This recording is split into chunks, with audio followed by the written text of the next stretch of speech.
Hey everyone, it's Sleepy Reader.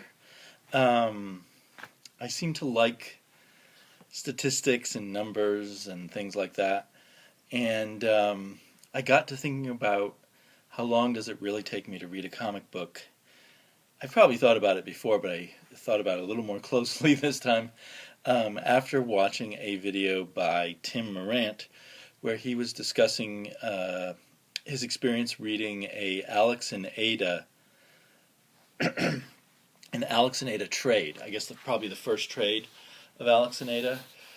Anyway, that doesn't really matter. But he made the comment that it took him about 3 minutes per issue in that trade. It took him about 3 minutes to read each issue that was contained in that trade. And I wondered, did it really take him such a short amount of time? And yeah, Alex and Ada doesn't have a lot of dialogue in it. Maybe that was possible. And I kind of figured, well, in single issues, I probably read it slower than he would in a trade because I bought the single issue, I kind of linger over it more. Whereas in a trade, you've got the next issue to read, so you just move right on and read that issue. I'll have to explore that, how long it takes to read a trade. But anyway, and ironically, I haven't done this yet with Alex and Ada, but I started timing myself on my iPhone whenever I happened to have the iPhone handy and thought of it when I was reading a comic book.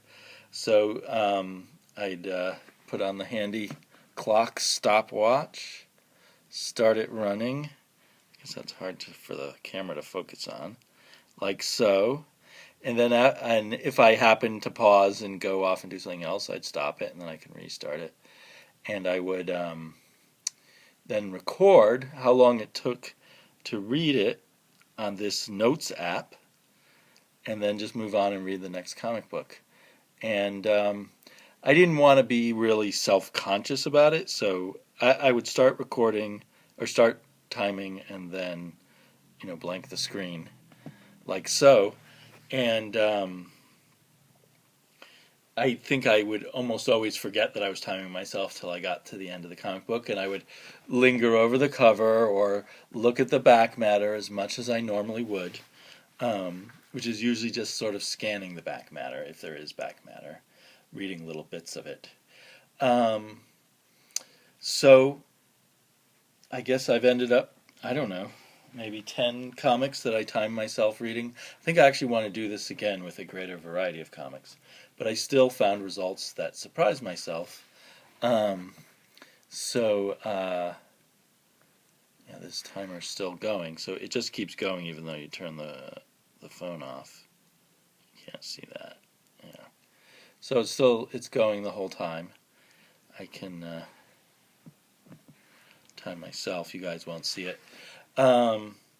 So, as you might not be surprised to know, Ultra Comics, this double-sized multiversity book, took much longer to read than the average comic, but it was the first one I timed. And so, Multiversity Ultra took me 25 minutes to read. And I have to say that was too long. Especially in retrospect. I mean, this definitely was an issue that felt like it could have been a regular size issue, and he could have got his point across. It felt very repetitious to me, although I really enjoyed the art. So anyway, there was that. And then I timed myself reading The Life After, which is definitely one of my favorite indie comics right now. Kind of a weird cover. But this took me about, precisely 11 minutes to read. Maybe the first few times I didn't record the seconds, or maybe it really took exactly 11 minutes. So, yeah, I really enjoyed this issue. I was a bit surprised it only took me 11 minutes to read. And then I read this really strange issue of Zero. This is Zero number... It's the most recent issue. Where's the issue number 16? I really haven't been understanding at all the last 2 or 3 issues of Zero. But this one was a big improvement, although I didn't super understand it. I'd been forewarned by some podcasts that it was about William Burroughs, and it literally is about William Burroughs. I don't know if I don't think he calls him by name, but he might even call him by name. So it's kind of like a weird travel through the life and times of William Burroughs, and it somehow connects to our futuristic secret agent Zero, but I'm not sure how. But anyway, this turned out to be one of the longer reads. It took me 9 minutes and 30 seconds to read. Saga really surprised me. It was the shortest read of the bunch that I read. It took me 6 minutes and 22 seconds. But those were some very good 6 minutes and 22 seconds. You almost wonder if, in some cases, a better comic takes less time to read. Maybe it does a better job of communicating with words and pictures quickly. It makes me wonder if comics are like a really quick way to absorb things. I liked this issue quite a bit, although parts of it were just a drug-induced dream. Anyway, it was good, but along with reading it, I kind of briefly scanned the letters pages. I never read the whole letters page here, mostly because I just have so much to read. If I only had a few comics, I'd probably linger over it, but I just scan it for interesting little tidbits.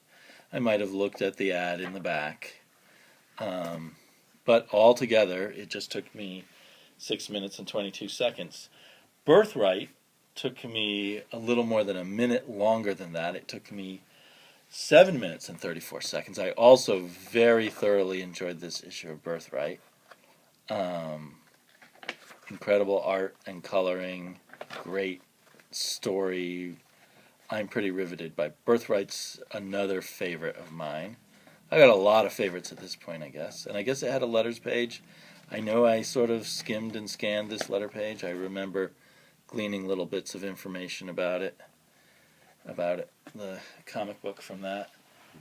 Is this a wraparound cover? No, I'm not sure what's on the back cover there, huh? Never looked closely at that. It looks weird, like maybe an old statue in a snowstorm.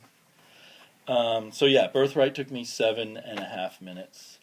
Descender then took me a minute more than that, 8.5 minutes, 8 minutes and 31 seconds to be exact.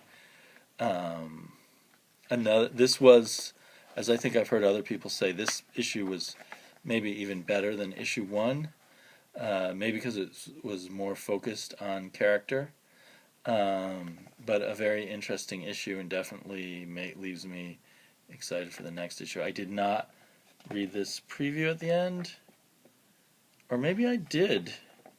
I can't remember if I included that in the timing of it. Probably not, but maybe. Now I can't remember. So anyway, I spent 8 minutes and 31 seconds with that. Then I read this issue of Batman Superman, which I thought was going to be the conclusion of the story, but I guess it's actually, and it felt kind of concluded at the end, but I guess there's more to the story, which is in the Batman Superman annual. But this is the Joker's, the Batman's Joker kind of arc, which I have been enjoying, but sort of a little bit less each issue of the arc, as it becomes a bit more of a standard Superman story after a while. Anyway, this took me 10 minutes and 15 seconds. And so it was a bit of a slog, though. I mean, like I'm saying, I enjoyed it less than these 3 Image books before, or Image 4 books total, including The Life After. But even though it took me longer, well, it didn't take me longer than The Life After. So Life After was 11 minutes, and this Batman Superman was 10 minutes and 15 seconds. So yeah, that's interesting. It was a bit of a slog. Even more of a slog was Kaiju Max, which is a very unique new comic book from Oni Press and Xander Cannon, who's perhaps best known for doing layouts in Top 10 along with finishes by oh no. Oh, okay, I can't remember his name. Anyway, he was part of the top 10 art team, which was written by Alan Moore. So that's what he's probably most famous for. I'm sure I've seen his art elsewhere, but this is a really weird comic book that is about giant monsters. Some of which seem to be of the sort that you would see in a Japanese monster movie, but not all, because there's like a giant devil man and a giant goat and things like that. No giant ape yet, although there is a giant mandrill with claw hands. Anyway, I couldn't resist this. I hadn't heard about this at all, but I stumbled across it at a comic book store that's not my regular, not my pull list comic book store, and they had it up by the front counter. So that was kind of awesome, and I grabbed it. But I found it.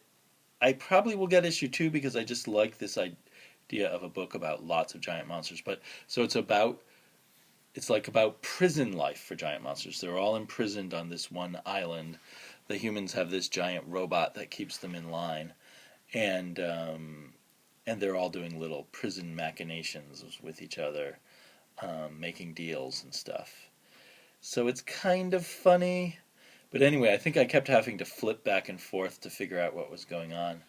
I'm guessing the next issue will be an easier read as I understand who all the characters are. I thought at first the main character was Kaiju Max, but he's actually, now I've forgotten his name again. But anyway, he's not Kaiju Max. He's something like Electro Guru or something. One of the cool things is this living volcano. So anyway, there's something pleasing and wacky about it, yet it was also kind of a slog to read through. So that took me, as I said before, 19 minutes, which was the second longest, well, no, the third longest read, because Ultra by Grant Morrison was the second longest read. Now we come to the longest read of the little experiment, and that was Crossed 100. And in fact, if you really count all the times I tried to read this, I read it. It took me even longer, but my official count is 30 minutes and 30 seconds. I read it for 19 minutes, and then I put it down, and then I remembered where I'd left off the next day and continued reading it for another 11 and a half minutes. So, but I still only understand part of what I read. I think a few of you are also reading it, and it's told in this very frustrating future speak. Like if they think about something, they skull about it. If they look at something, they opsy it. Instead of shit, they say brown, but they say brown a lot, so they're saying shit a lot. When they say, pardon the language here, when they say fuck, they don't mean fuck, they mean something else. I find this an incredibly frustrating, yet fascinating read. I wouldn't drop this at all. But it's really hard to read. So, I mean, I think it was 22 or 24 pages. Oops. And it took me over a half hour. It was the longest slog, and I really could reread it again. And as I said there, I think I read the first 3 or 4 pages a couple of weeks ago, and my brain just said, oh, I'm too tired for this right now, and I put it down. And then I, in the timed reading, started it up over from the beginning. So yeah, that kind of, the longest reads are not the best, it seems, at least from this sample. Then I was kind of, again, in this kind of cool comic book shop that's not my regular shop. They had copies of Joe Frankenstein, which either had sold out, I think had sold out at my store before I was alerted to the fact that it was kind of a cool book by Wonky Ninja, by Tom Ray.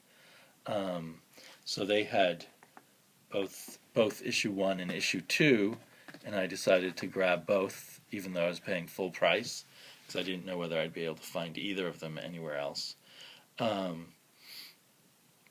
And issue 1 took me 9 minutes and 49 seconds, so almost 10 minutes. Issue 2 took me 11 minutes and 31 seconds. But this is a longer comic than your standard. I think I counted the pages, and I think it's 27 pages of story. So on that sense, it wasn't such a bad deal for $4. Although not having my discount made it a little painful. It's a pretty cool story. It feels more old school. Not that anyone wrote a story exactly like this back in the 80s, but it fits more in the 80s groove of the ways comic books are told. But that's a good thing. I liked it. It's not super deep, but it's fun, and it's kind of cool, and it's compelling. So probably, given that it's a bit longer, it took me really around the same length as a lot of other books. And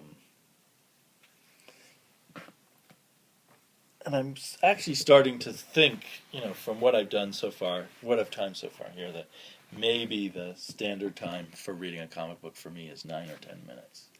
I read Danger Club number 8, which also is a little hard to wrap my mind around because this story's taken off in such a weird direction. But on the other hand, it's not terribly wordy or anything. But I'm guessing I paused and turned back pages a few times while reading it. And it took me 10 minutes and 35 seconds, 10 and a half minutes basically. I'm going to reread it, and I may do a discussion with Longbox Review on his podcast or on a video, I'm not sure which, about this. Although I'm leaning towards kind of a negative. The other thing is a negative feeling about it, but I can't make up my mind for sure, and I have a lot of affection for the earlier issues. Issue 8 here is the last issue of Danger Club. And one weird thing about it is they put out 2 different versions with 2 different endings. I think it's only 3 pages that are different. I'm not positive. But my comic book store only had 1 version, and I was, given that I've gone through 8 issues and this is the end, I was going to get both issues. But now I guess I have to get the other one digitally, and to pay $3 to read 3 pages digitally is kind of painful. So I might keep looking for Danger Club number 8, the alternative ending version. I think it's the same cover but just colored differently. But I think it's marked somehow as the alternative ending. And so, like I said, that was nearly 11 minutes. It was 10 minutes and... Oh, no, it was about 10 and a half minutes. 10 minutes and 35 seconds. This one was nearly 11 minutes. 8, number 2. Which is another one that I guess my shop never got, or they didn't put in my box and it sold out right away. So I had to search around in about 3 different stores, and finally I had to get it's a Dark Horse comic, and one of Dark Horse's owner owns, what do you call it, Things from Another World. So I went to a Things from Another World, and when they didn't have it, they said they could order it for me from the mothership. So that was the only way I was able to get 8, number 2. And that took me 10 minutes and 48 seconds. But I'm definitely glad I hunted it down. I think 8, number 3 comes out this week or next week. And this was a really good issue, really good art. It's starting to make more sense, or a bigger story is starting to come together. I'm really hoping they decide to do it for more than just a miniseries. But I'm guessing Raphael Albuquerque has other projects that he needs to get to, so perhaps he won't be able to prolong the World of 8 too much. But the art is just so perfect throughout. I love the color scheme, the simple kind of color scheme. So I really loved that. So I got almost 11 long minutes of pleasure out of it. Finally, in this round, because I definitely plan to try this again with a wider variety of comics, But I thought maybe Batgirl, number 39 in this case, I still can't find issue 40. I thought maybe Batgirl would take longer to read, because it's got a lot of small panels and it seems pretty wordy, mostly in a good way. I still don't like the character of Batgirl that much, but they're kind of playing at what kind of person she is, which is interesting. And I am finding this a comic book that does a lot of interesting things just in terms of comic books and superhero comic books and what it plays with. So even though I'm not happy with what they did with Batgirl, I guess I'm continuing to read it. But I've been in denial about it, so I had taken it off my pull list, and then I'll wait a few weeks, and then I'll pick up the copies. But lately it seems like it's been selling out. So it was very hard for me to find this issue number 39. I couldn't find it at my regular shop, or at the Things from Another World.